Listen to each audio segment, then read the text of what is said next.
Hello everybody, Steven here from Cardboard Coalition, and today we figured we'd bring you a review of Santorini, New York. Now this is a game by Roxley and Spin Master, kind of a collaboration or however that works.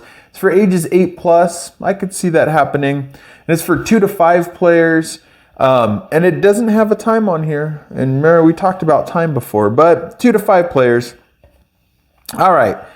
So I have it set up as a 2-player, and the reason I have the game set up as a 2-player is because I personally feel like this game works best at 2 players. And I've mostly played the original and this one at 2 players. But I also feel like it's the tightest game at that. It gets a little more chaotic the more people get involved in either version. But let's go ahead. I have my notes. Let me grab them, bring them over here. Oh, I don't need to write anything on here, little note thing.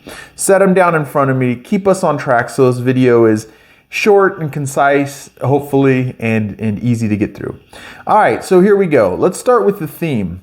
So in this game, what you're doing is you are trying to, well, it's an abstract game, but the light theme is that you're builders in obviously New York and you're building New York.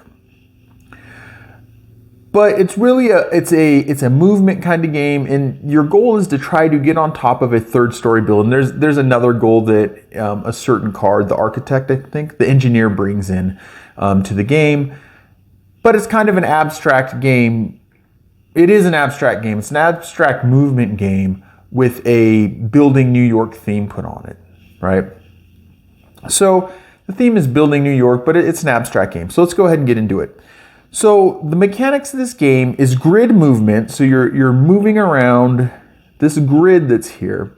You have certain spaces that you can go to, right?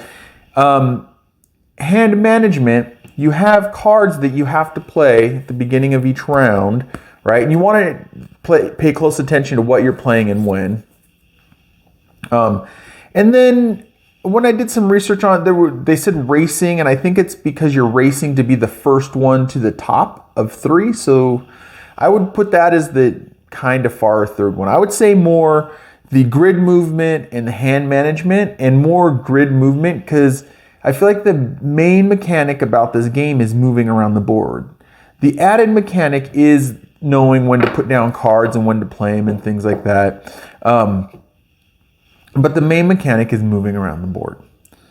All right, so the ease of teaching play. This is where it gets a little interesting. I would say it's easy to teach the basics, right? Let's get someone right here.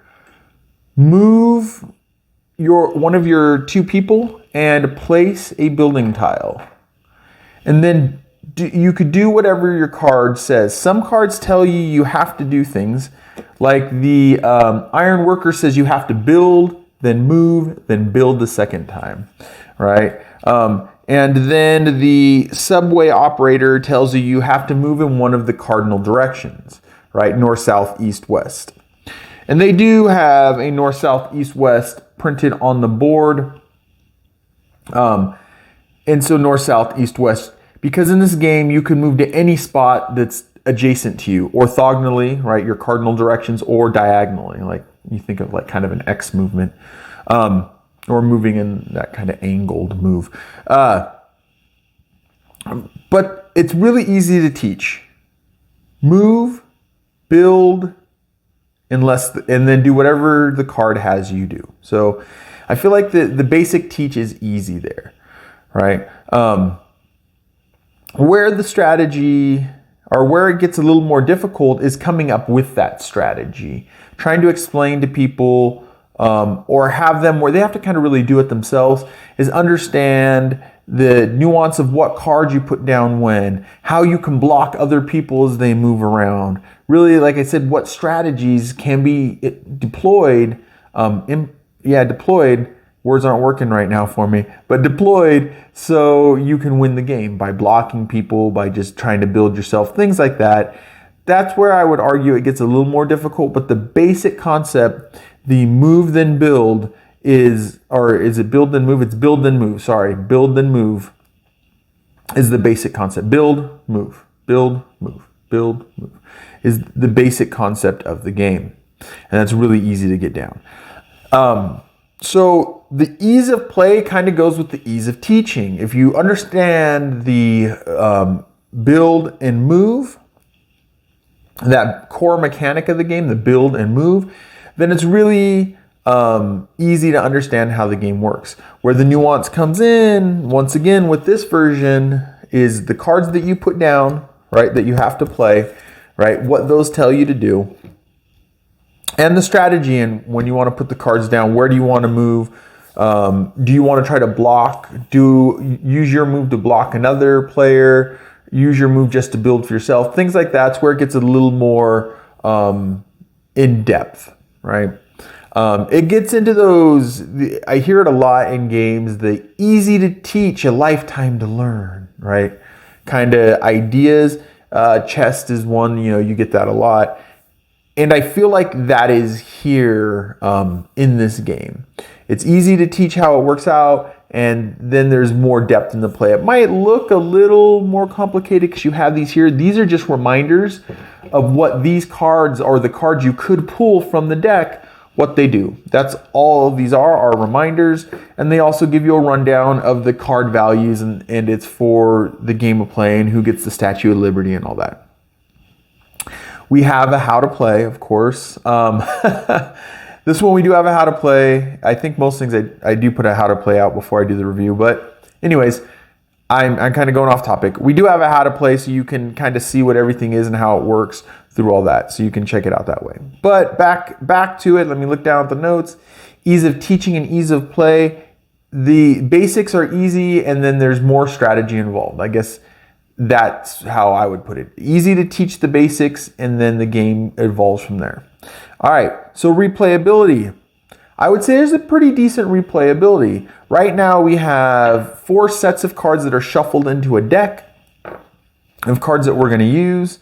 But for the top 3, I forget the name for the, I think it's Builder, Special, and Mover. There are different ones. Let me see. Can I reach down here and get it? Yeah, I can. So here's the rules. I'll show you guys really quick since I'm reaching down there. Pretty basic, quick. Gives you a rundown on the back of what each, a reference really, of what each person does with these cards. But what I'm really trying to do here, I'll just get a stack of them. And there's still a couple more. So there's a good, I would say there's 2 or 3 other builders, special decks of cards, and movers. And you take that whole deck and you shuffle it in there. So there's some replayability in there. But the other thing that I would say, I probably should just throw them down the table. I'm still learning how to film videos, guys. The other thing I would say is just the idea of the strategy game. You don't know where your opponent's going to move. You don't know exactly what you're going to do, because some of it plays off what your opponent does. Does your opponent get to go first? Is your opponent jumping ahead of you on something? So there is definitely variability, I feel like, baked into the type of game it is, that abstract strategy movement game. I feel like that there's really good replayability built in there. Now, production value is okay, right? Is decent. There are some things, it's hard for you guys to tell probably on video, but you can see it in the light. There's weird presses. They're linen finished cards, but there's weird presses. Like they had one stack of cards sitting sideways like that for a while, and then they picked it up, so there's line indents on the cards. I feel like the production they threw together really quick, just slammed them in boxes and slammed them out as fast as they could. It's kind of the feeling of the production. It's not horrible. It's not the greatest. For me, it gets a little frustrating, but so I would say the production value is okay. There is linen finished cards. There's little meeples, and they're cool. They're a little chibi, which makes me wonder if Spin Master is like the chibi goes. But anyways, and I mean, they're little plastic things. The other thing I would say is in the original Santorini, there are different levels. The bottom level's bigger, middle level's a little smaller, and the 3rd level's the smallest. This one has all the same levels. I feel like it's kind of weak to do it that way, but Okay. So like I said, the production value is okay. Now the value versus cost. MSRP is $30. And once again, we're working through the Black Friday stuff. This is the last of the Black Friday stuff that I'm getting through, guys. But this one I got for, I think, $11. It might have been, give or take $1. Maybe it was $9, maybe it was $12. But normally I see it now for $20 everywhere. $20, $20, $20.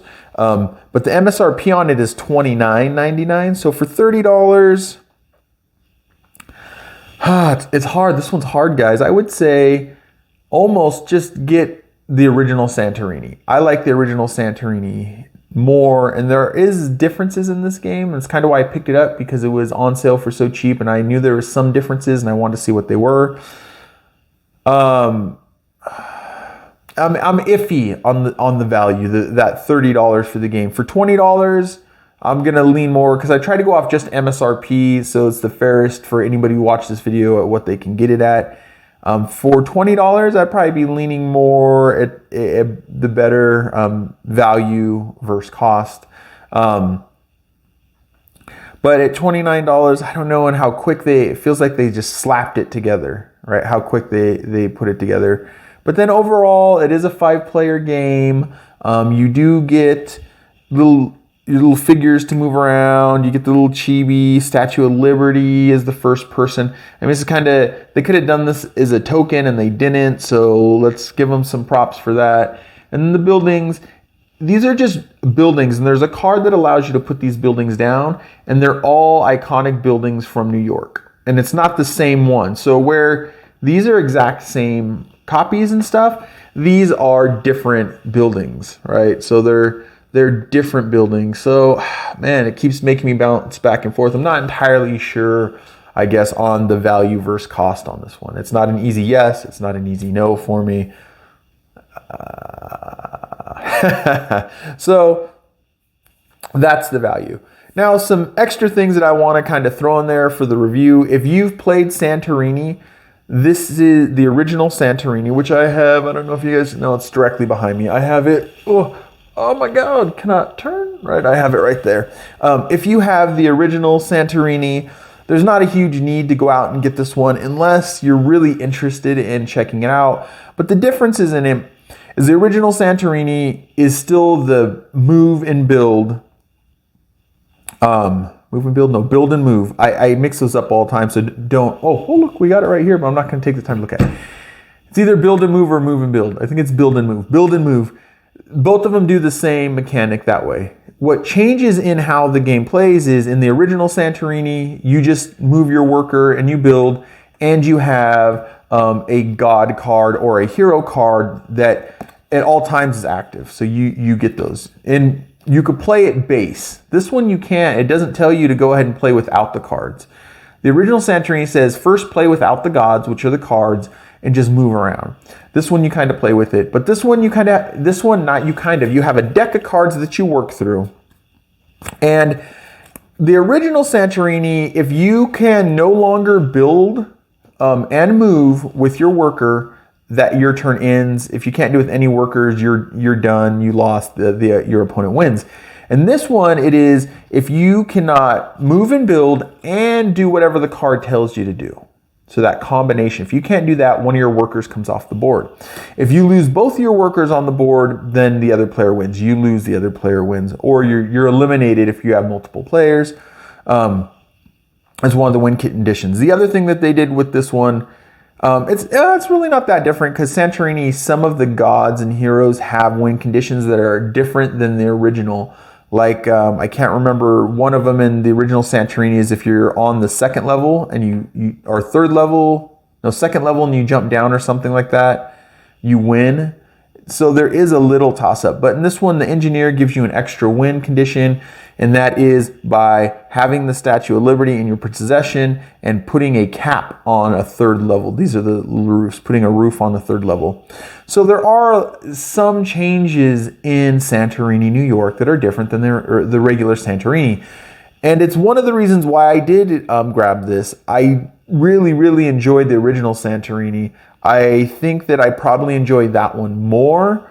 But then again, if you like the theme of New York more, and you want more than just the basic move build, each person can have a god ability or a hero ability, a special ability for that person.